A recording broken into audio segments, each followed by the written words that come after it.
It was announced in early April, a new differential pay for essential Gov Guam employees responding to COVID-19. Based on their level of exposure to the virus, they would be eligible for 25%, 15%, or 10% differential pay. Unclassified employees working in the Office of the Governor and the Office of the Lieutenant Governor, agency directors, and deputy directors will be excluded from the differential pay policy, except if their assigned duties require risk of exposure. The new sliding scale differential pay apparently throws out the Department of Administration's rules and regs mandating double pay for first responders or frontline workers responding to an emergency. The double pay question is extremely, and I have to say this profoundly, is that it is unsustainable in order to keep our government running. John Jr. Calvo, Acting Chief of Staff for the Governor of Guam.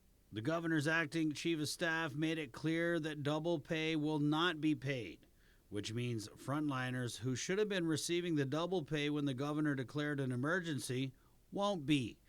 Instead, they'll receive the same amount as any other essential government employee based on their level of exposure. For example, cabinet members and 24/7 PACSTAR quarantine staffers, Guam Energy Office Director Rebecca Respicio, and Guam Housing Corporation President Alice Tyrant.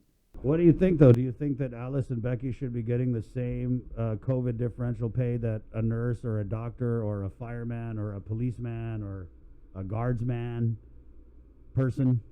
Do you think that they should be getting the same differential pay that our real frontliners are getting?